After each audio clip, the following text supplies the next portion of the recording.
I mean, teams winning with, I got to tell you, we got to fix this door. It is maddening. Anytime someone opens this door, it's like, does no one in this business know they're in radio? I got to tell you, I'm going to lose it.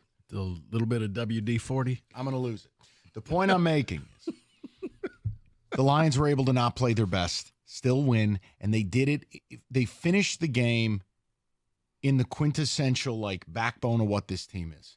The offensive line, the running game, brute force. Mm-hmm. If you've got that in your bag of tricks for late in games, winning time, the defense is going to take time. We warned you about this.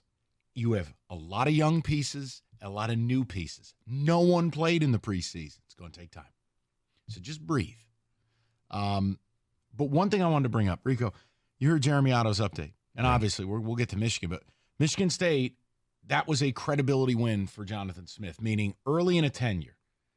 Ain't nobody mistaking Michigan State for some kind of Big Ten contender. But in order to make a bowl or have a positive season, there were two swing games, Maryland and BC. You had to get one of them if you plan on making a bowl, right. Two of them if you want to have some real fun. Right. But what is it with the injuries this early where State is losing players for months? Yeah. Starting left guard, whatever, Pete Phillips or whatever his name is, out for the year. They just lost Chance Rucker for 2 months. They lost Dylan Tatum, West Bloomfield product, for the season. We don't know what happened to Alante Brown. He's Alante Brown. Right, That's he what just happened. went out, and it was just like, and he's done. Is it normal to have to lose 5 guys in 2 games for the season? Is that normal? Doesn't feel normal to me.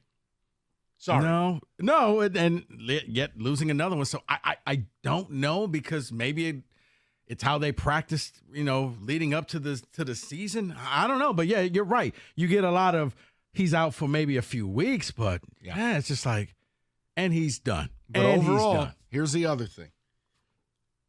I saw what I needed to see in week 2 to at least have hope. See, I don't have hope on Sundays. Sundays, my hope is gone. We'll leave that alone. Aiden Chiles is going to give you a lot of good, and there's going to be some bad.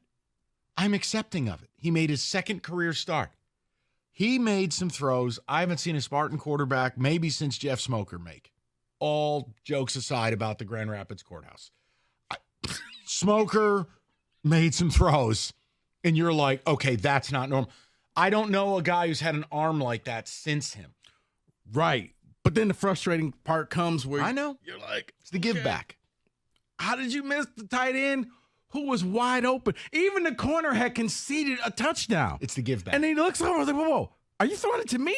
Thank you. The point I will make to you is, if I get outside of Miller Moss, the kid at USC, if I get outside of Dylan Gabriel, and if you want to put Drew Aller in there, I am fine.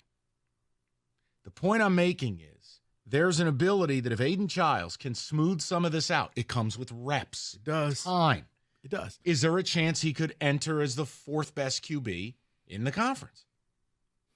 Because if you have that, right, it gives you the ability to be competitive. And look, because right now I would say Raiola, the other freshman QB, is probably leading. He's excellent. Right. No question. So I would put him at number 4. Fine. But Chiles, you're right, Mike. It's just. I needed that performance after week 1. I needed to see that. If you get Aiden Chiles, 4th quarter with 5 minutes to go, where you led your team on 2 drives down 7 points to win the game, if that guy is consistent, yes. And I think as time goes on, you'll eliminate some of these mistakes.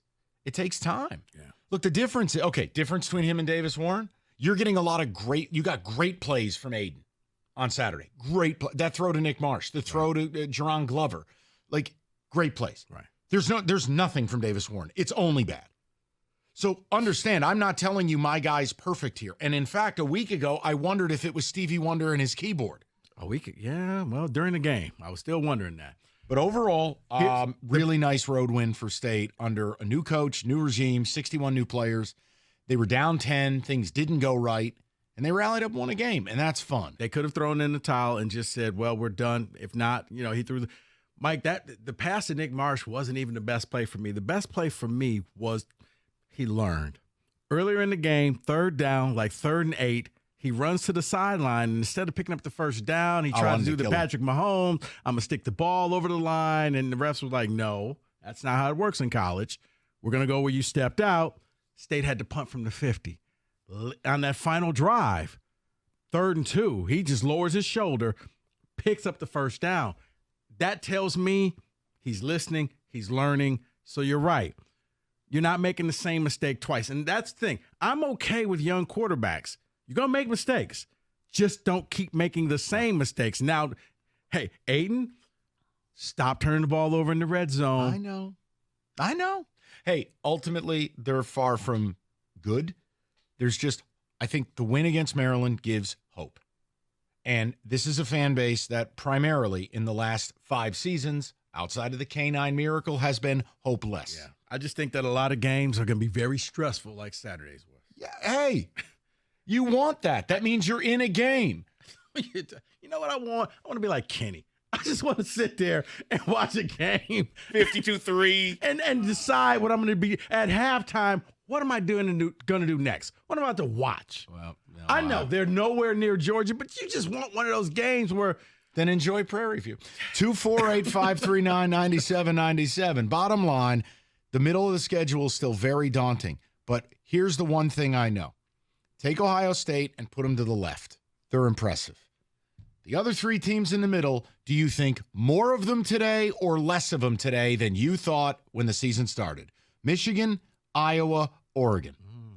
Not saying you're winning any, but do you believe you could be in one of those games in the fourth quarter, whereas 2 weeks ago you went no shot? That's all I'm selling you. Hope. You know what, David? Sounds like we need a Big Ten power ranking. Not now. Oh, thank God. Not now. I was not in the mood for that. At number 15, go to hell. 18 teams, Mike. I don't want to. Oh, yeah. 248-539-9797. Yes, we will get right back to the Lions. Yes, I will get to your phone calls. Your first impressions of the Lions against the Rams, your as I call them, your Super Bowl team. I walked away going, all right, exhale, lot to work on. But to beat a playoff team in the opener when a lot goes wrong and you played a lot of new faces, I'm good, man. Yeah, I like the fact, too, if you're a Lions fan, you got a tiebreaker over the Rams because it's a team that will be around for the rest of the year. And this is becoming a top 3 home field advantage in the sport. Because what you're going to learn really fast, you're going to stop looking at just the North, and you're going to start looking at the top teams. You're going to start wondering, okay, what the Rams do, what the Niners do, what the Eagles do, what the Cowboys do, because that's our real competition. We know we're going to beat these other 3 patsies. What did they do this week? 248-539-9797. We will get your phone calls. We will get more ticket texts. We'll mix in some of the college football, but obviously the Lions are driving the bus on a Monday. 97-1.